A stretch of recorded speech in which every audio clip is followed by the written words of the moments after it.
അനാമികയ്ക്കാണെങ്കിൽ എന്തൊക്കെയോ സംശയങ്ങൾ കുടുങ്ങുന്നുണ്ട്. നയനയ്ക്ക് ഇത്രയേറെ ആഭരണങ്ങളൊക്കെ കൊണ്ടു കൊടുക്കുകയും നയനെ കാണാനായിട്ട് എല്ലാവരും അങ്ങോട്ട് പോവുകയൊക്കെ ചെയ്യുമ്പോൾ അനാമികയ്ക്ക് എന്തൊക്കെയോ സംശയം തോന്നുകയാണ്. എന്നാ അതിന്റെ സത്യങ്ങൾ അറിയാനായിട്ട് വേണുവിനെ വിളിക്കുന്നുണ്ട്. അച്ഛാ, ഞാൻ അങ്ങോട്ട് വരുന്നുണ്ട്. എന്താ മോളെ, ഇനിയിപ്പോൾ അവിടെ പുതിയ പ്രശ്നങ്ങളൊക്കെ തുടങ്ങിയോ? അല്ല അച്ഛാ, എനിക്ക് കുറച്ച് സംശയങ്ങളൊക്കെ ഉണ്ട്. അത് തീർക്കാനായിട്ടേ നമുക്കൊരിടത്തോട്ട് പോകണം. എങ്ങോട്ടാ മോളെ? അച്ഛനും അമ്മയും റെഡിയായി നിൽക്ക്, ഞാൻ വേഗം അങ്ങോട്ട് വരാ എന്ന് അനാമിക പറയാണ്. പിന്നീട് കാണിക്കുന്നത് ജലജയായിരിക്കും. ജലജയ്ക്ക് ഇപ്പോഴും ആ സ്വർണങ്ങളെല്ലാം നയനയ്ക്ക് കൊടുത്തതിൽ സങ്കടമായിരിക്കും. അടുക്കള കിടന്ന് തീരാനാ എന്റെ വിധി. അവളിവിടെ ഉണ്ടായിരുന്നെങ്കിൽ അടുക്കള ജോലിയൊക്കെ അവള് ചെയ്തേനെ. ഇതിപ്പോ രാവും പകലും ഞാൻ ഈ അടുക്കളയിൽ തന്നെ. എന്റെ സൗന്ദര്യം മൊത്തം പോവും. എന്റെ മേക്കപ്പ്, എന്റെ കൈയൊക്കെ കണ്ടില്ലേ? ഇവിടെ കിടന്ന് ഇത്രയും കഷ്ടപ്പെട്ടിട്ടും എന്നെ ഒന്ന് സഹായിക്കാനായിട്ട് ആ ജാനകി എന്ന് പറയുന്നവള് ഈ വഴിക്കേ വരുന്നില്ല. അനാമിക പിന്നെ അടുക്കള കണ്ടിട്ടേ ഇല്ലല്ലോ. അപ്പോഴായിരിക്കും ജാനകി അങ്ങോട്ട് വരുന്നത്. എന്താ ജലജെ നീ പിച്ചും പിഴിയൊക്കെ പറയുന്നേ? എങ്ങനെ പറയാതിരിക്കും ഏട്ടത്തി? ഇവിടെ കിടന്നിട്ടേ ഞാൻ ആകെ കഷ്ടപ്പെടുക. രാവും പകലും ഈ അടുക്കളയിൽ തന്നെ. എല്ലാവർക്കും വേണ്ടത് വെച്ച് വിളമ്പി എന്റെ കാര്യത്തിൽ തീരുമാനമായി. രാത്രിയാണെങ്കിൽ നടുവേദനിച്ചിട്ട് ഉറങ്ങാനേ പറ്റുന്നില്ല. ആ നയന ഉണ്ടായിരുന്നപ്പോ ഇതൊന്നും അറിയണ്ടായിരുന്നു. നേരത്തിന് ഡൈനിങ് ടേബിളിലോട്ട് വന്നാ മതിയായിരുന്നു. ഇതിപ്പോ എല്ലാ കാര്യങ്ങളും നമ്മൾ തന്നെ നോക്കണ്ടേ? അച്ഛന്റെ കാര്യം, അമ്മയുടെ കാര്യം എല്ലാം നമ്മൾ നോക്കണം. അവരെയൊക്കെ എങ്ങനെയെങ്കിലൊക്കെ സമാധാനിപ്പിക്കാം. ആ നവ്യ എന്ന് പറയുന്നവൾക്കുണ്ടല്ലോ, ഓരോ സമയത്തും ഓരോ ആഗ്രഹങ്ങളാ പറയുന്നത്. അപ്പൊ തന്നെ ഉണ്ടാക്കണം. അല്ലെങ്കിൽ അവൾ എടുക്കും ഫോണോ അല്ല, അല്ലെങ്കിൽ അവള് പോയിട്ടേ മുത്തശ്ശന്റെ അടുത്ത് പോയി പറയും എന്ന് പറഞ്ഞതാ. നീ എന്തിനാ അവളൊക്കെ പറയുന്നത് കേൾക്കുന്നേ? അവളെ വരയ്ക്ക് നിർത്തേണ്ടതേ നീയാ. അവള് നിന്റെ തലയിൽ കയറിയിട്ടായിരിക്കുന്നേ. അവരൊക്കെ അനാമികയെ കണ്ടു പഠിക്കണം.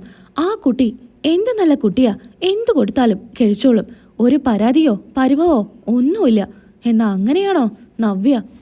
എന്നാ അങ്ങോട്ടേക്ക് അനാമിക വരുന്നുണ്ട്. ആ മോളുടെ കാര്യം ഇപ്പൊ പറഞ്ഞേ ഉള്ളൂ. എന്താ രണ്ടാളും എന്നെ കുറിച്ച് പറയുന്നേ? അല്ല, മോൾക്ക് എന്ത് കൊടുത്താലും കഴിക്കുമെന്ന് പറഞ്ഞതാ.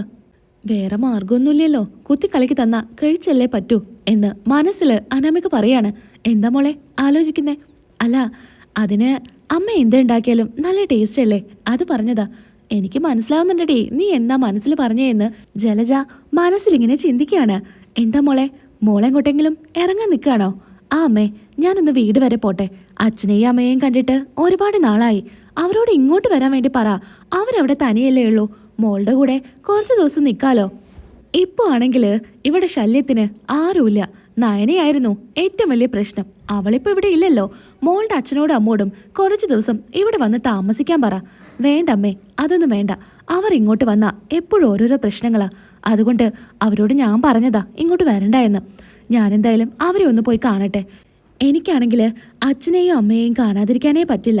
മോള് ഒറ്റ മോളല്ലേ, മോളെ എങ്ങനെ സ്നേഹിച്ച് വളർത്തിയതാ. അതുകൊണ്ടാ. മോള് അങ്ങനെ തന്നെയല്ലേ തിരിച്ചും. എന്തായാലും അമ്മേ, ഞാനൊന്ന് ആ നയനയുടെ വീട് വരെ പോകുന്നുണ്ട്. എന്തിനാ മോൾ അങ്ങോട്ട് പോകുന്നേ? അല്ല, എനിക്കൊന്ന് കാണണം. ഇവരൊക്കെ എന്തൊക്കെയോ മറച്ചു വെക്കുന്ന പോലെ തോന്നുന്നു. എന്തായാലും അവളെ പോയി നേരിട്ടൊന്ന് കാണട്ടെ. അന്ന് ഞാനവിടെ പോയപ്പോൾ അവള് നല്ല അവശതയിലായിരുന്നു. പക്ഷേ ഞാനൊന്നും ചോദിച്ചില്ല. അന്ന് ദേഷ്യത്തോടെയല്ലേ കയറി ചെന്നത്. എന്നാ എല്ലാം ഒന്ന് ചോദിച്ച് മനസ്സിലാക്കണം. മോളെ അവർക്കൊന്നും ഇഷ്ടമല്ലല്ലോ. പിന്നെ മോൾ അങ്ങോട്ട് പോയാലും അവരൊന്നും പറയാൻ പോകുന്നില്ല. എന്നാലും അമ്മേ, ഞാനൊന്ന് പോയി കാണട്ടെ. അവിടുത്തെ സാഹചര്യങ്ങളൊക്കെ എന്താണെന്നൊന്നും ഞാൻ അറിയട്ടെ എന്നും പറഞ്ഞ് അനാമിക അവിടെ നിന്ന് ഇറങ്ങുന്നുണ്ട്. നേരെ വീട്ടിലോട്ട് ചെല്ലാണ്. വേണു ചോദിക്കുന്നുണ്ട്, എന്താ മോളെ എങ്ങോട്ട് പോണെന്നാ പറഞ്ഞത്? ഞങ്ങൾ റെഡിയായി നിൽക്കുക. നമുക്കേ ആ നയനയുടെ വീട് വരെ ഒന്ന് പോകണം. എന്തിനാ മോളെ അങ്ങോട്ട് പോകുന്നേ? അവിടെ മോളുടെ ശത്രു ആ നന്ദു ഉണ്ട്, അത് മറന്നോ? അവളുടെ വായിലിരിക്കുന്ന കേൾക്കേണ്ടി വരും. അതുകൊണ്ടേ അങ്ങോട്ട് പോണ്ട. അതല്ല അച്ഛാ, എനിക്ക് എന്തൊക്കെയോ സംശയങ്ങൾ. ഞാൻ പറഞ്ഞില്ലേ, മുത്തശ്ശനും മുത്തശ്ശിയും 100 പവൻ സ്വർണം കൊണ്ട് കൊടുത്തു എന്ന്. ഇപ്പോൾ എല്ലാവരും ഇടയ്ക്കിടയ്ക്ക് അങ്ങോട്ട് പോകുന്നുണ്ട് അവളെ കാണാനായിട്ട്. അവളാണെങ്കിൽ ഇങ്ങോട്ട് വരുന്നുമില്ല. എനിക്കെന്തോ ഒരു സംശയം. അവിടെ എന്തൊക്കെയോ നടക്കുന്നുണ്ട്. എന്ത് പ്രശ്നം വന്നാലും നയന അവളുടെ വീട്ടിൽ കുറച്ച് നാളെ നിൽക്കൂ. പെട്ടെന്ന് തന്നെ മുത്തശ്ശനെയും മുത്തശ്ശിയെയും കാണണമെന്നും പറഞ്ഞ് ഇങ്ങോട്ട് വരേണ്ടതാ. പക്ഷേ അവളിപ്പോൾ പോയിട്ട് കുറച്ച് നാളായില്ലേ. എനിക്കെന്തൊക്കെയോ സംശയങ്ങൾ തോന്നുന്നുണ്ട്. അതൊന്ന് കൺഫേം ചെയ്യാനായിട്ടാ അങ്ങോട്ട് പോകുന്നേ. അച്ഛനും അമ്മയും എൻ്റെ കൂടെ വരണം. നമ്മൾ പോകുന്ന വഴിയിൽ ആ പുതിയ വീടും പരിസരവും കാണാനായിട്ട് ഇറങ്ങിയതാണെന്നും പറഞ്ഞ് അവളെ ഒന്ന് കാണാം. എന്നാ ശരി, നമുക്കിറങ്ങാം. പിന്നെ അവിടെ ചെന്നിട്ട് ആ നന്ദുവിനെ കാണുമ്പോൾ അവളെ വെറുതെ അതും ഇതൊന്നും പറയണ്ട. ഇളക്കി വിട്ടാലേ അവൾ നല്ല കണക്കിന് മറുപടി പറയും, പിന്നെ കയ്യാങ്കളി വരെ എത്തും. അതുകൊണ്ടേ നീ അവളോടൊന്നും സംസാരിക്കാൻ നിൽക്കണ്ട. അവളോടൊന്നും ഞാൻ സംസാരിക്കില്ല. അച്ഛനും അമ്മയും എൻ്റെ കൂടെ ഒന്ന് വന്നാൽ മതി. തനിയെ പോവാൻ ഒരു മടി, അതുകൊണ്ടാ നിങ്ങളെ വിളിക്കുന്നേ. നിങ്ങൾ എൻ്റെ കൂടെ വന്നാൽ എനിക്കൊരു ധൈര്യമല്ലേ. എന്നാൽ നമുക്ക് ഇറങ്ങാം എന്നും പറഞ്ഞ് വേണുവും അനാമികയും രേവതിയും ഇറങ്ങുന്നുണ്ട്. അങ്ങനെ അവിടെ എത്തുന്ന സമയത്ത് നന്ദുവും ഗോവിന്ദനും പുറത്തു തന്നെ ഉണ്ടായിരിക്കും. ഇവരെ കാണുമ്പോൾ നന്ദു പറയുന്നുണ്ട് അച്ഛൻ്റെ അടുത്ത്, അച്ഛാ ആ വരുന്നത് ആരാ നോക്കിക്കേ. ആ അനാമികയും അച്ഛനും അമ്മയോ നല്ല കാര്യത്തിനൊന്നും ആയിരിക്കില്ല ഇങ്ങോട്ട് വരുന്നത്. മോളിനി ഒന്നും പറയണ്ട, അവർ വരട്ടെ, ചിലപ്പോൾ എന്തെങ്കിലും ആവശ്യത്തിനായിരിക്കും എന്ന് ഗോവിന്ദൻ പറയുന്നുണ്ട്. ഗോവിന്ദ ഇപ്പോൾ പാവക്കച്ചവടമൊക്കെ നിർത്തിയിട്ട് ചെടികളുടെ ബിസിനസ്സൊക്കെ തുടങ്ങിയോ? ധാരാളം പൂക്കളൊക്കെ ഉണ്ടായിട്ടുണ്ടല്ലോ. അത് പിന്നെ ഇവിടെ ചുമ്മാ ഇരിക്കുകയല്ലേ, അപ്പോൾ പിന്നെ ഇതൊക്കെ ഒന്ന് നോക്കാമെന്ന് കരുതി. വീടൊക്കെ നന്നായിട്ടുണ്ട്. എന്തായാലും ആദർശിൻ്റെ സെലക്ഷൻ അങ്ങനെ മോശമാവില്ലല്ലോ. നല്ല വീടും പരിസരവും. അല്ല നിങ്ങളെന്താ പെട്ടെന്ന് ഇങ്ങോട്ട്? ഞങ്ങൾ ഈ വീടും പരിസരവും ഒന്ന് കാണാൻ ഇറങ്ങിയതാ. ഇവിടെ അടുത്ത് വരെ വരേണ്ട ഒരു ആവശ്യം ഉണ്ടായിരുന്നു. അപ്പോൾ മോള് പറഞ്ഞു ഏട്ടത്തിയുടെ വീട്ടിൽ കയറി പുതിയ വീടല്ലേ അതൊക്കെ ഒന്ന് കണ്ടു പോവായെന്ന്, അതുകൊണ്ട് ഇറങ്ങിയതാ. അല്ല നന്ദു, നീ എന്താ ഒന്നും മിണ്ടാതെ നിൽക്കുന്നേ? അല്ല നിന്റെ ചേച്ചി എവിടെ? ചേച്ചി ഉള്ളിലുണ്ട്, നിങ്ങൾ ഉള്ളിലോട്ട് വാ എന്നും പറഞ്ഞ് നന്ദു വിളിക്കുന്നുണ്ട്. ആ വേണു ഉള്ളിലോട്ട് കയറ് എന്ന് പറഞ്ഞ് ഗോവിന്ദനെ വിളിക്കുകയാണ്. മുൻപത്തെ വീടിനേക്കാൾ നല്ല സൗകര്യമുണ്ട് അല്ല രേവതി? വെറുതെ കിട്ടിയതല്ലേ, അപ്പോൾ പിന്നെ സൗകര്യമൊക്കെ ഉണ്ടാവാതിരിക്കുമോ എന്ന് രേവതിയും വേണുവും കളിയാക്കി സംസാരിക്കുന്നുണ്ട്. അല്ല എവിടെ നായന? ചേച്ചി ഉള്ളിലുണ്ട്, റൂമിലാ. ഞാൻ ചേച്ചിയെ വിളിച്ചിട്ട് വരാം എന്നും പറഞ്ഞ് നന്ദു പോകുന്നുണ്ട്. ചേച്ചി ആ അനാമികയും അച്ഛനും അമ്മയും വന്നിട്ടുണ്ട്, ചേച്ചിയെ കാണണമെന്ന് പറയുന്നുണ്ട്. മോളെ എന്തെങ്കിലും പറഞ്ഞോ? ഏയ് ഞാനൊന്നും പറഞ്ഞിട്ടില്ല. അവരറിഞ്ഞ അത് അമ്മയോട് പോയി പറയും, അതുകൊണ്ട് ഒന്നും പറയണ്ട എന്നും പറഞ്ഞ് നയന അങ്ങോട്ടേക്ക് വരികയാണ്. നയനയെ കാണുമ്പോൾ എന്തൊക്കെയോ പ്രശ്നങ്ങൾ രേവതിക്ക് തോന്നുന്നുണ്ട്. അല്ല നയനെ ആകെ ക്ഷീണിച്ചല്ലോ, എന്തു പറ്റി? അതെനിക്ക് ചെറിയൊരു പനിയുണ്ടായി, അതുകൊണ്ടാ. പനി മാറിയിട്ടില്ല, അതുകൊണ്ടാണ് ഞാൻ റൂമിൽ തന്നെ ഇരുന്ന്. ഇപ്പോഴത്തെ പനിയെ നല്ല സൂക്ഷിക്കണം, എന്തായാലും മരുന്നൊക്കെ നേരാവണ്ണം കഴിക്കണം എന്നൊക്കെ രേവതി പറയണം. അല്ല മുത്തശ്ശനും മുത്തശ്ശിയും ഇങ്ങോട്ട് വന്നിരുന്നല്ലോ, കുറച്ച് ആഭരണങ്ങളൊക്കെ കൊണ്ടാ ഇങ്ങോട്ട് വന്നത്. ഞങ്ങളതെല്ലാം അറിഞ്ഞു.